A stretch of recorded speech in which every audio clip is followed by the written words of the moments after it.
Live from Washington, D.C., it's Quintessential Listening, Poetry Online Radio. Now, here's your host, Dr. Michael Anthony Ingram.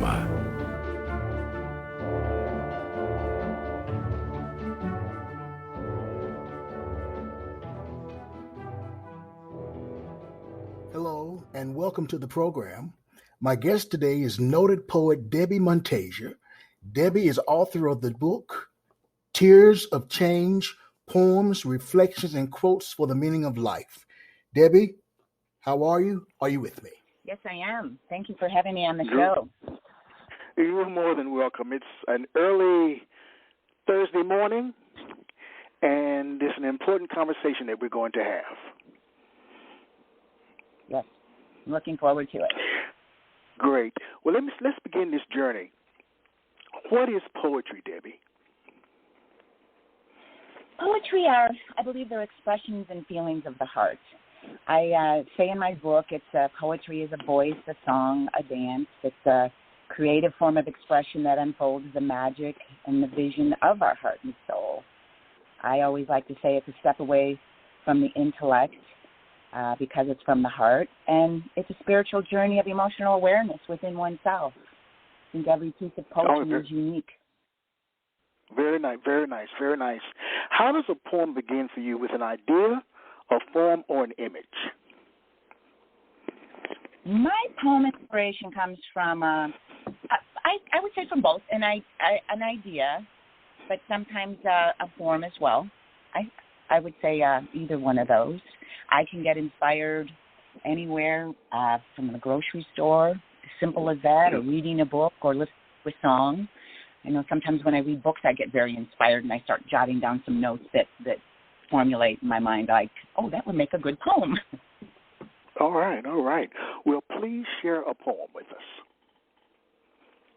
Okay. Well, I have several, and they all carry different meanings based on where your feelings or where you're at in your life, but I think I'll do one on contemplation. It's called Weeping Willow, so this is about a tree. And it goes like this. Have you ever seen a tree so tall? Has it reached its highest peak? The branches droop, soft and serene. Does this weeping willow weep? Is it tears that make the tree so lush, the luster of its slender leaves? I don't think a tree would grieve. It's always there to please. Its beauty and its shadow cast a glow in late afternoon. When nighttime falls, the willows sway beneath the peaceful moon. When dawn arrives, the specks of dew embrace each delicate leaf. That's why one might say, weeps. The wind whispers through each willow as the branches swing to and fro, a marvel of God's creation as we watch this willow grow. Oh, wow. That was beautiful. So back to your earlier question, where did that inspiration came from? One day I was just taking a stroll, and I saw a tree.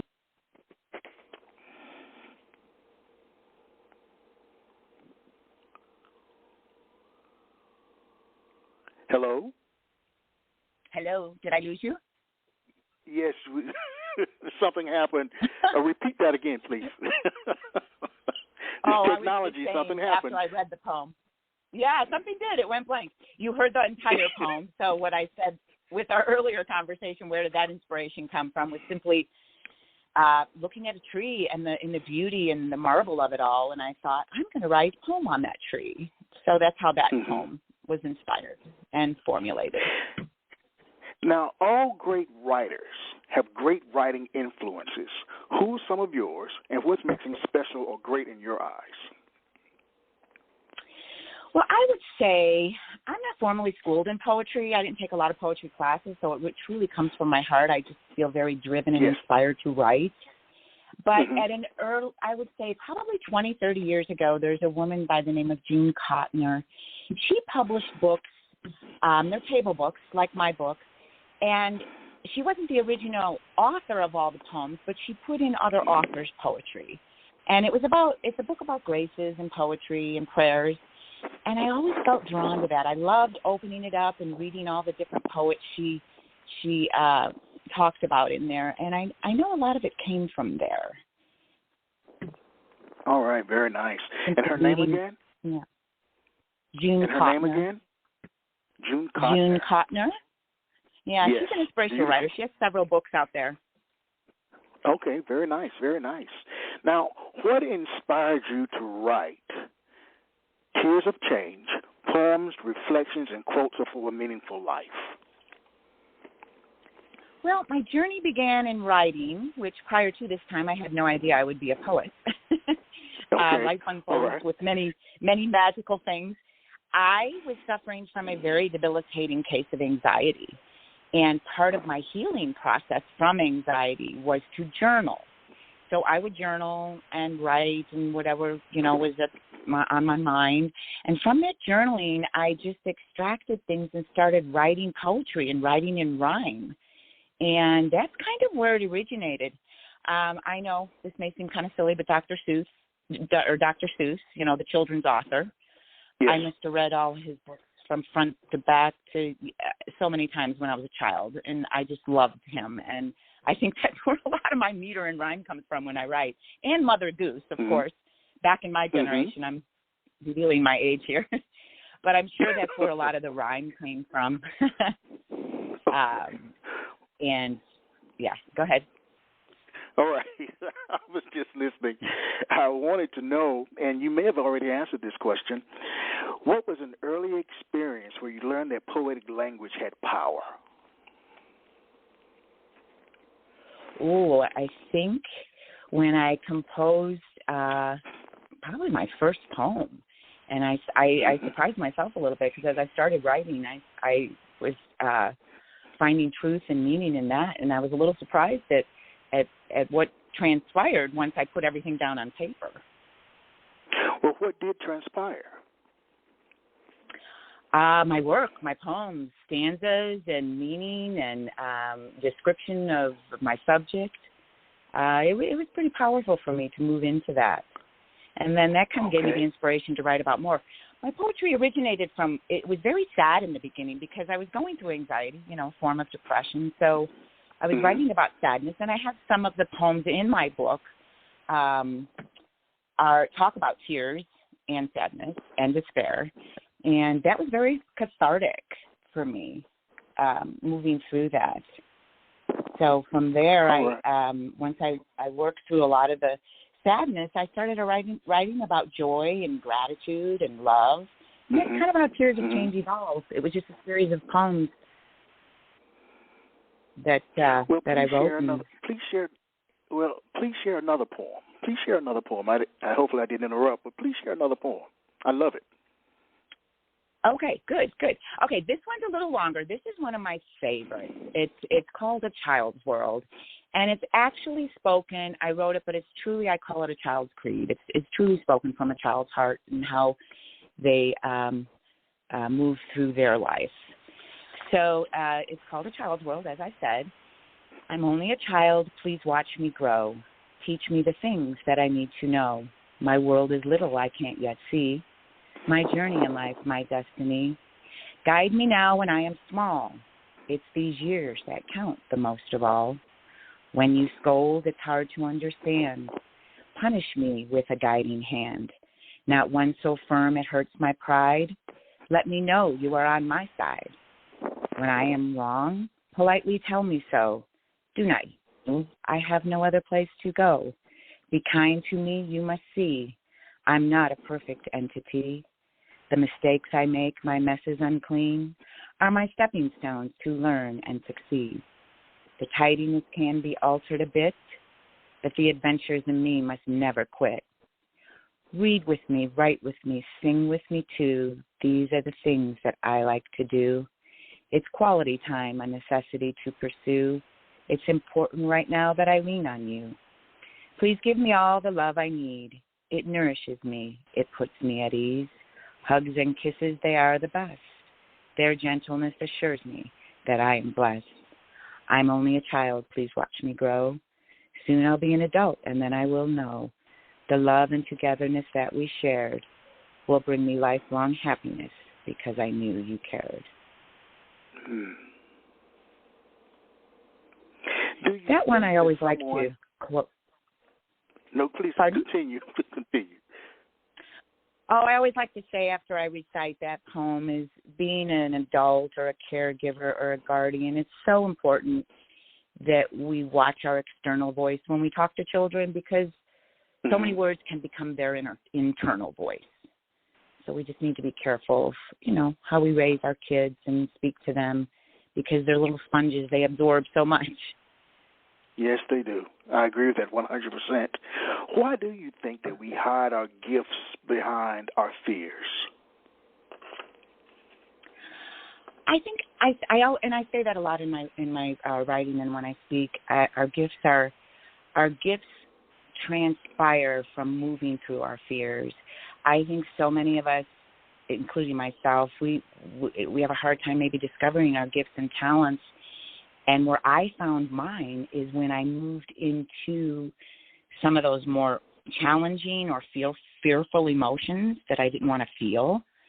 But, it's easy to be happy and, honor all that. But if you're nervous about something or you don't want to move into a certain emotion or fear, I think once you dive into that and uncover it and start peeling the layers away, you'll find your talents. That's what happened with me with poetry. I had no idea, as I said earlier, that I'd be a writer, a poet especially. And I know working through some of those emotions in therapy I didn't want to go through moved me to start writing and discovering some of my gifts. So my point is, honor all of your emotions, even the fearful ones, because there's gifts there. Well, do you think that someone could be called a poet if they don't feel strong emotions?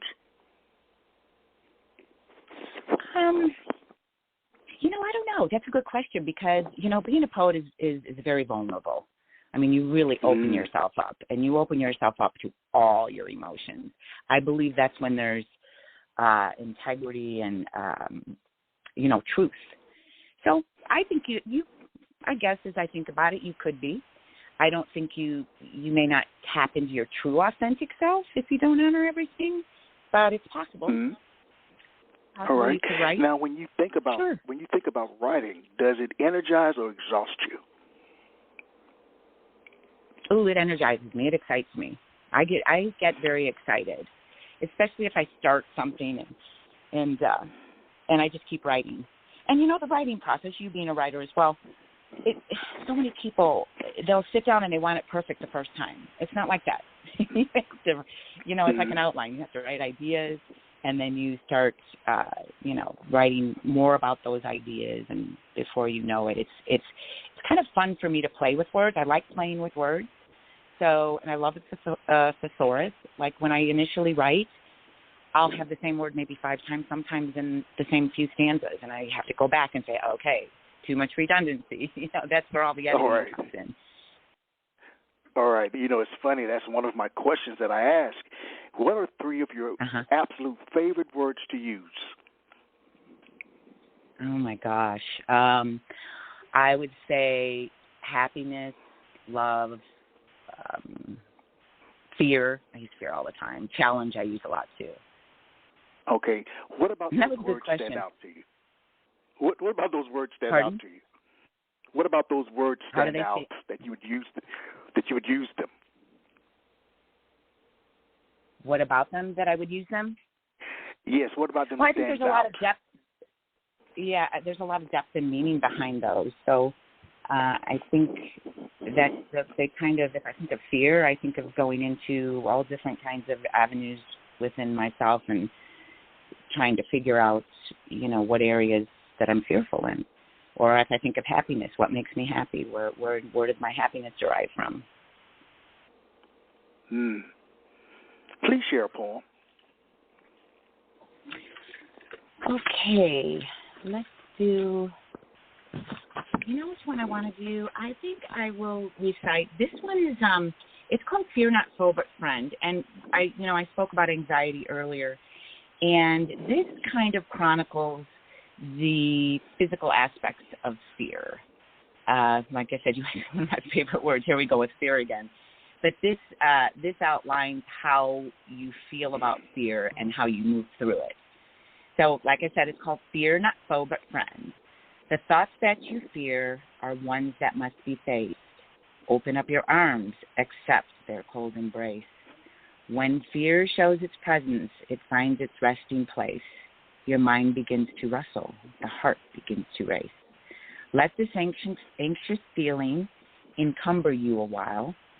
Absorb all of its energy, then wash away the denial. Now face what was a fear with a beaming smile. The emotions begin to fade, they only last a while. You must now remember, fear is not foe but friend. Don't negate the feeling, the fear comes to an end. So that, like I said, is taking the physical aspects of fear, because the heart racing and the mind and all the uncomfortable feelings that come with fear. But once you move through it, it ends and you can move on. You know, it's so difficult to move through fear, though, Debbie.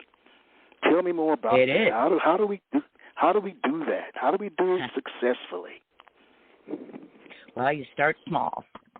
You hit the nail on the head with that one. It is hard to move through fear, and some people don't. Some people spend an entire lifetime just kind of in their own little box, and they don't move out of that space. And like I said earlier, I think when you move out of that space is when you start finding out, you learn and you grow from that. We grow every day. So I would say start small. Jot things down. Like maybe start one day, what am I afraid of? It's as simple as that. And then look at your list and then maybe move into one of those and see if you could expand on that. So it's a slow process, and it's difficult. It's hard. I think I always like to give an example, and I'll try to do it a little quickly here, but when another gift that I found through my anxiety, working through it, was my gift to be an interior designer. I've been an interior designer the past 22 years, and I was hired by a studio just to work in the storefront and everything, and it ended up that I was starting to do design work for people. They wanted me, I was showing them books and, rugs and furniture, all this stuff, and they liked what I put together, and I started to go out to their homes. Well, the very first home I went out to, I was so nervous. I didn't even sleep the night before. I had no sleep. This is fear. I was so scared. Clammy hands, can I do this? Just not super confident, but I moved through it. I moved through the fear. I went on the appointment. It was fantastic. My client loved it. And had I not done that, what would I have done the last 22 years? You see what I'm saying? It's like, yes, you have to take baby steps. But if you're afraid to do something, you need to recognize that fear is probably, what do they say, behind every, I forget the saying, but behind your fears are your greatest gifts, something to that effect. But because fear, it's scary because it's something new, and it's a learning process, and it's a growing process. That's how I view it. It's funny. I've heard fear described or defined as being false evidence appearing real. I don't agree with that. I've heard that too. Do you? You don't agree with that? No, because I think false evidence. I think you're pushing it away. I really do, and I think you're suppressing it. All right. I'm being candid with you. I want you to be candid. I want you to be candid. Yeah. That's the acronym. Because I'm going to share with you. Pardon? Go ahead, please. I said I'm just a big advocate of moving through your fear and challenges. Like I mentioned several times, I think that's where we grow. Very nice. When I had anxiety. Yeah, when I had anxiety, and you said you had experienced anxiety as well, I'll never forget, because I'm so bullheaded, I'll never forget the first time I had to go into therapy.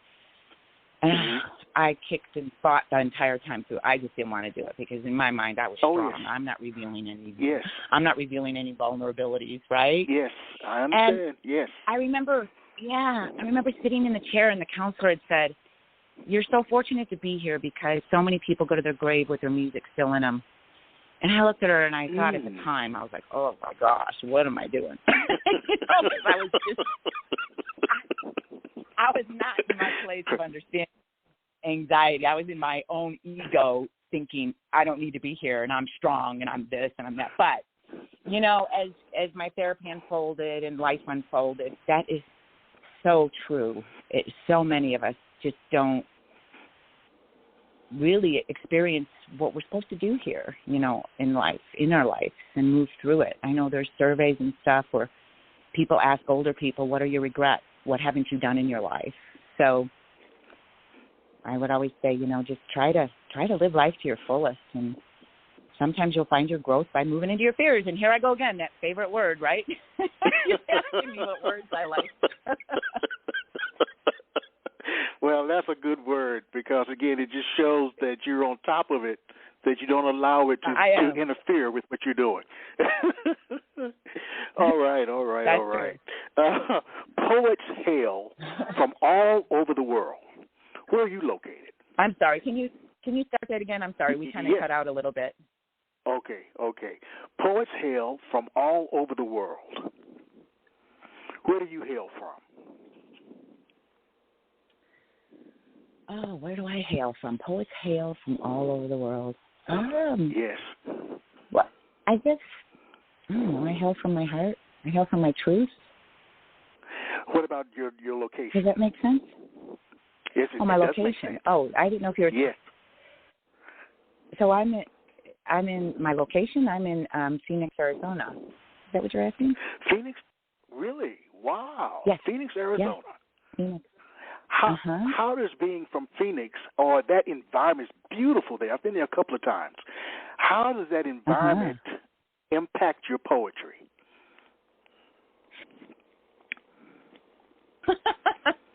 Staying inside and not going out because it's so warm in the summer. A lot of my poems were written, I've only been in Phoenix for 7 years. A lot of my poetry I've written over the past 25 years was composed in Seattle and Texas, because I've also been in Texas and Seattle. So I've moved around a bit. I was born in Illinois, and I married when I was in my 20s to my husband. We moved to Texas, and then we were there some 20 years, and then we moved to Seattle. That's where my weeping willow tree, even though there's not much weeping willows there because there's mostly pines, and was inspired. And a lot of my poems in my book that I reference children, they were inspired there. All right. Phoenix is the place I pulled it all together. Think about your process. What has been the most difficult part of the process itself in terms of writing? I would say the most difficult process for me sometimes is editing and getting it exactly where I want it to be. You can come down, like I mentioned earlier, you can pick a topic and you can outline it and do bullet form and then think of things to write. Sometimes getting it in exact form and punctuation and stuff, where to pause, not so much where to pause, but when I had the book edited, they don't edit poetry. They won't go in and punctuate it or edit it. So I think that is some of the most challenging areas of writing for me.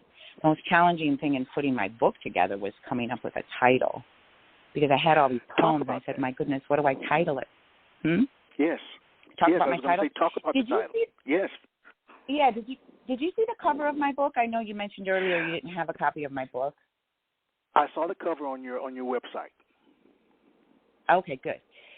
So the title is it's a metaphor. The tree kind of symbolizes, me as a human or a human being. And then one side of the tree is kind of barren with some dark tears. And then the other side of the tree is in full form. And there's, little features around it and white tears. And that depicts the tears of change. Because as I mentioned earlier, my poetry originated from sadness because I was going through anxiety, and all my poems were sad, which was kind of sad in itself. But it transitioned into talking and writing about my tears of joy because I was healing. So it's the healing process from the sadness to the joy. So it transitioned into joy and gratitude and love. And the tears flow into the river. I shed a lot of tears during my healing process in anxiety, which was very cleansing, and it brought me to a very good place once I did move through all the anxiety. So that's kind of what the river depicts. The river is pretty much the energy that comes off the trees, and the flow of the river depicts the energy because, we are all energy here on Earth, and kind of how I came up with the title. Please share another poem. Okay.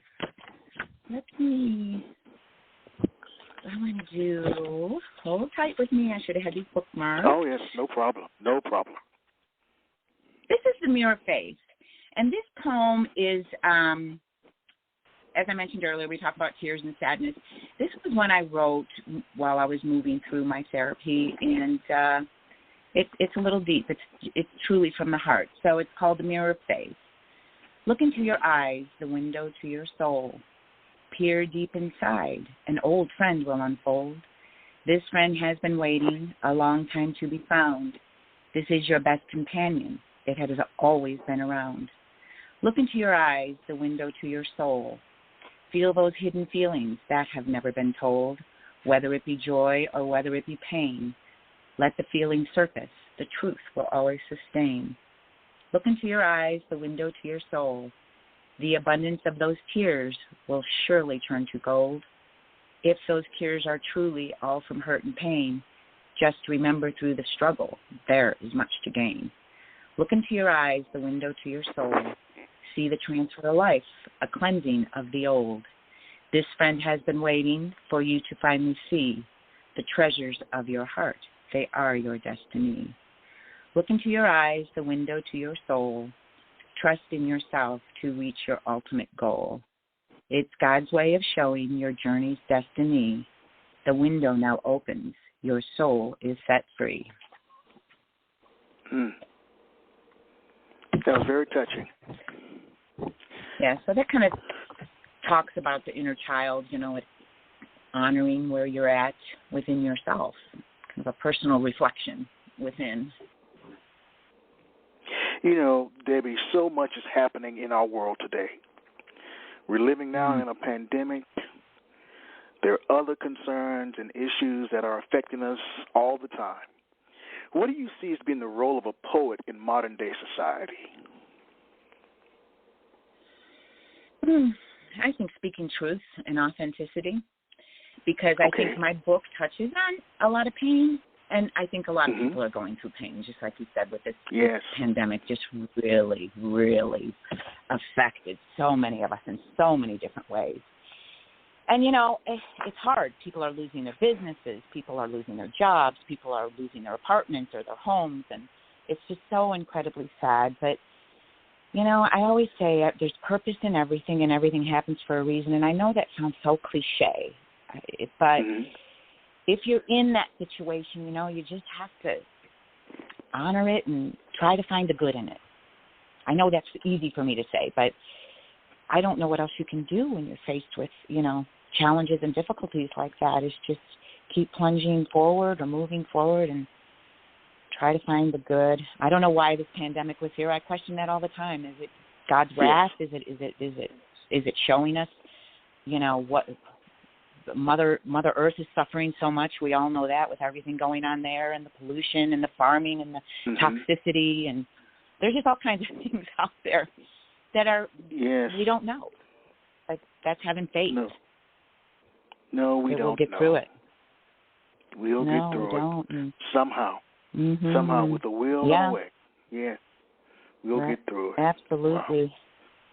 Wow. If you had to convince a friend or a colleague to read your book, what would you tell them? I would say give it a try. There's a lot of poems in there that touch on different subjects and different feelings and emotions. And I always say, I think, you always look at a book as who's your audience, right? Who does it really, who's your target base? And I've been asked that before, and I think anybody that reads it can find a poem that would resonate with them, because there's 18 poems in there, and I think at some point wherever an individual is at in their life, they can find something, whether it's a sad one or a happy one or a contemplation one. I feel I would say just pop it open and see which poem comes up first, and try reading it and see where it resonates. Give it to the universe. Just see that. Give it to the universe. Easy and candid. Beautiful. Yeah. give it to the universe. I know that you also frame your work. Tell me about that process. I do. You know, I struggled so much with my poetry.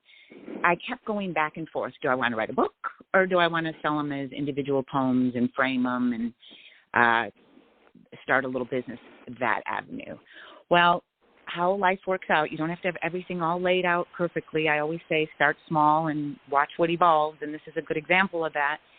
I started with the book, and then from the book, my husband and I decided to do a website, and then we extracted 4 of the poems from the book and put them on a website and turned them into what I call poetry overlays.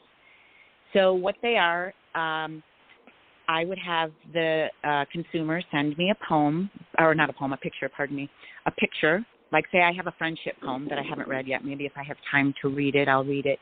But I have a friendship poem, and let's say there's a really good picture of you and your friends you could send to me.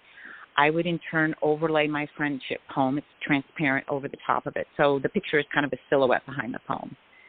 And then I send them out. I send them back to the consumer, and then I let them frame it.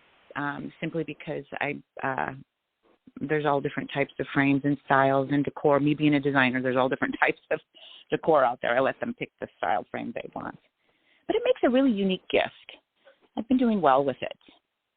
It's very personalized because obviously it has the individual's picture, and then it has the poem overlaid on the top of it. Well, that's really, really nice. I saw, as I had an opportunity to visit your website, I saw some of your work. It was beautiful. Oh, thank you. Thank you. Very, very and nice. like I said, it's very individualized, so it can resonate, with anybody because their picture is behind it. Especially my Child's World poem. That's one of them I do sell, and I always say send a picture of your child and. You can put it in their room, and that's why I call that the child's creed. That poem kind of speaks from a child's heart about what they need to, maneuver through life and be happy and successful and loving and just move through the life because there's always challenges. There's always challenges and obstacles, but that's part of the process. Well, you do offer tips for our morning routine. Tell me more about that.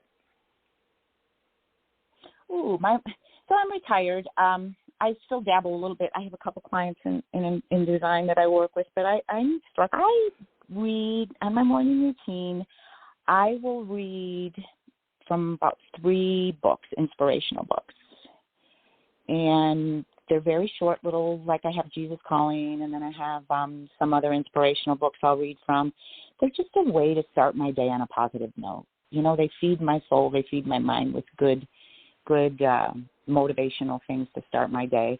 From there, I move on to working out. I always do some form of exercise, whether it's water aerobics or riding a bike or going to the gym.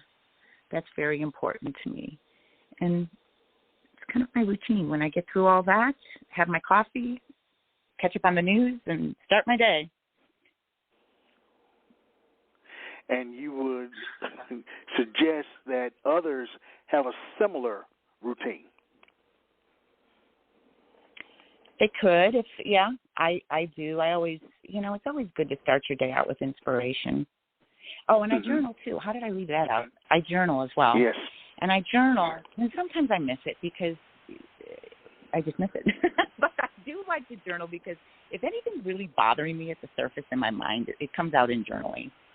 And a lot of people, if I talk to them about journaling, they'll say, ew, journaling? I'm not going to journal. Yes. What do you journal about? I said, well, that's just it. You don't think about it. You just sit and let the pen do the writing, and you'd be amazed at what comes out. I mean, it's very cathartic.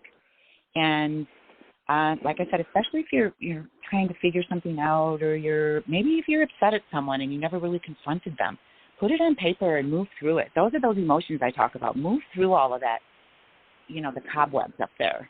Because when you do, it kind of just leaves more space and room for good things to happen. I try, and it's hard.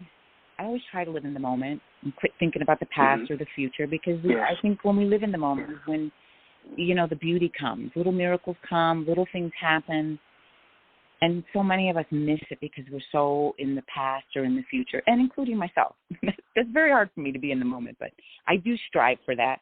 That's why I go back to some of my inspirational readings. I think they take me to that place, and then it helps me to focus on that and not so much all the other things that don't do me any service, for the day or the week. I do. Yes, I do understand. I understand so much, Debbie. You just don't know. You just don't know. I'm really enjoying this conversation because I'm really resonating with what you're saying. I really, really am. And I want people to purchase your book. I want people to purchase your book so that they can have a revelatory moment just like I'm having right now. Oh, good. Well, that makes me feel good. And you know what? That is really the main purpose I wrote the book is I just wanted to share a lot of this with people. So many of us are so afraid to go, and here I go again. There's fear and challenge and emotion. They don't want to talk about it. They don't want to be vulnerable. But you know what? Vulnerability, like you asked me the question earlier, can you be a poet if you're not, not vulnerable or you don't expose all of your emotions? I just think being vulnerable and putting all of yourself out there just really opens up space for good things to happen, for other things to move in. Other things, and that's what happened to me when I got rid of all my suppressed emotions. I suppressed all of my emotions when I was younger. Yes. When I got through all of that treatment the healing process, I was extremely intuitive, extremely decisive. Oh my gosh, I knew my gut. I lived by my gut feelings, and they were so spot on.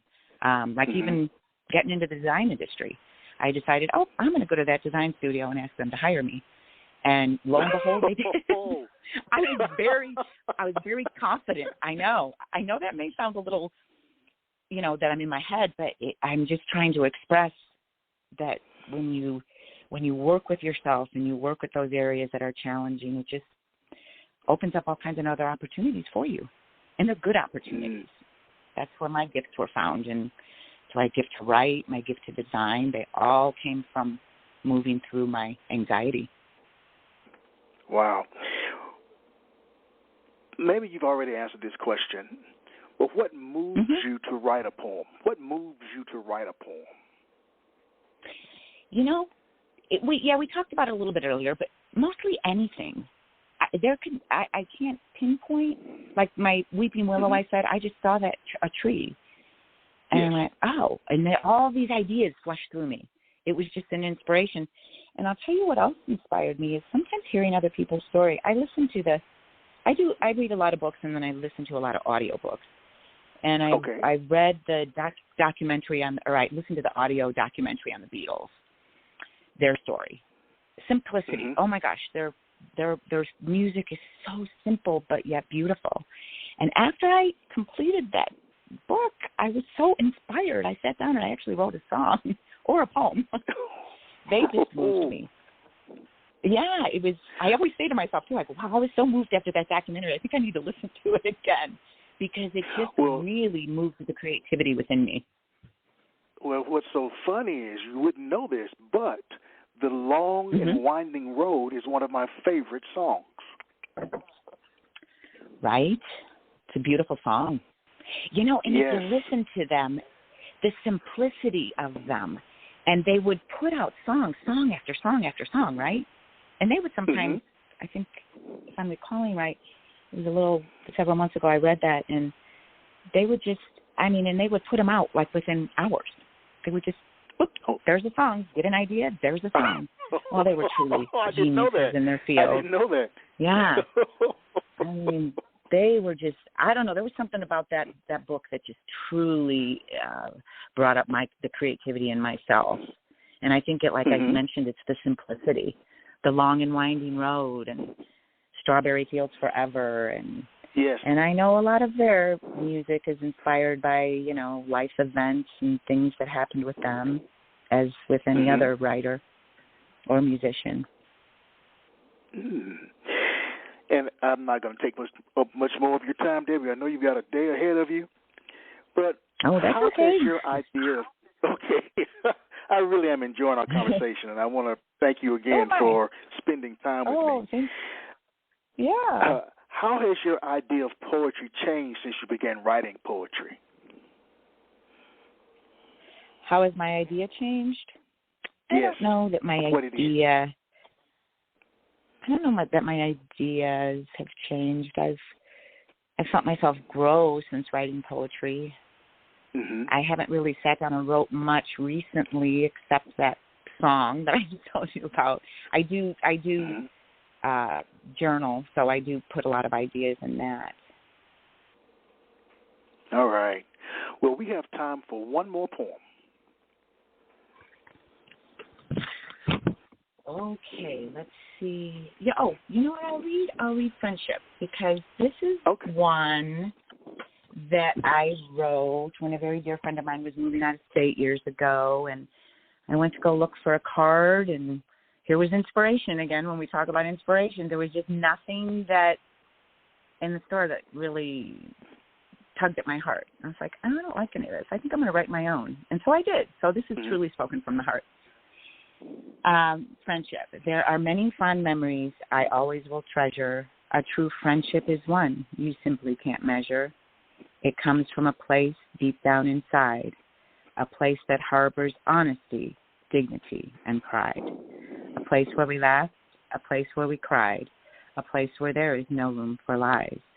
A place where we shared the good and the bad, a place to reflect on the happiness we had, a place to go back to when feeling a bit down, a place where there's peace when there's chaos around, a place to embrace when life rattles you or when life challenges you a bit, a place to be secure and endure and not quit, a place to remember all the talks that we shared, a place to hold dear because I knew someone cared, a place where there's feelings, emotions, and sincerity, a place where I hope we will never lose clarity, a place in my heart that is special, you see. This is the friendship you have given to me. That is one of the poems that I sell on the website, and I've been doing well with that. That one, people send in pictures, like a group friend, and then I overlay the poem and send it back. So. Yeah, I'm just sitting here allowing that poem to resonate with me. That's really my poems are long. They're little stories, I don't, I call it poetry. Somebody asked me if I would write short stories because they are little stories, and I said I really haven't given that much thought. But they all of them have a story, and a subject behind it, and truth. They come from the heart.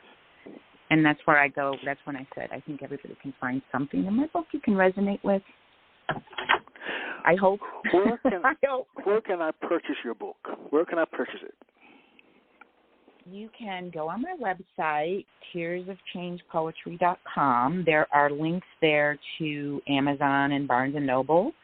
Or you can go on Amazon or Barnes & Noble and type in the name, Tears of Change, poetry or poems, reflections, and quotes. And you can find it there as well. Oh, very nice. Probably the best place would be my website. Okay. Tears of Change. Tearsofchangepoetry.com. All right. Do you have any advice that you would give to your readers? I would say if you're struggling with anything, listen to your heart.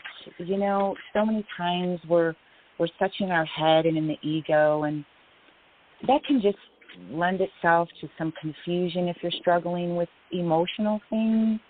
I always like to say, come home to yourself and listen to your heart. It's the wisdom of your soul. Listen and trust yourself. Like I mentioned, if you're struggling with anything, you're trying to find your gift, and you just don't know what you want to do in your life, or you're in a dead-end job, just, start jotting things down, and you'll tap into your purpose.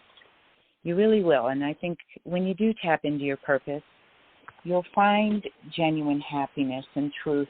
A couple things. In the very end of my book, I close with a quote from Arthur Ashe. And it's super simple. Start where you are, use what you have, and do what you can. Because so many of us say, oh, well, I'll do this when my kids, graduate high school. Or I'll do this when my husband gets out of school. Or I'll do this when I lose 20 pounds. Quit making excuses. Do it now. Start it now. Start the process. start small. Just try to, do some self-reflection and see what you enjoy. What motivates you? What excites you?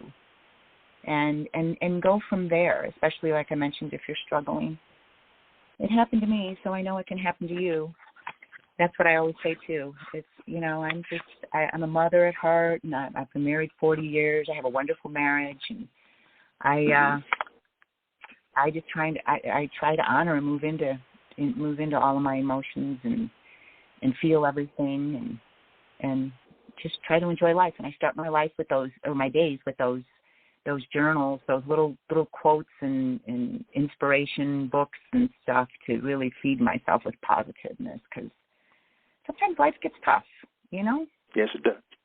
Yes, it does. My last two questions, and I'll let you go. Number one. Okay. What have you learned about yourself from being a poet? What have I learned about myself? Yes. I think I've become more confident and more empathetic toward people. I really feel I found my truth. I found my gift. And that is where I'm at right now with my poetry. I want to be of service. It's kind of where I'm at in my life. I'm in the retirement stages, and I realized that my poetry, when I wanted to put out there, I said, I really think this can help people.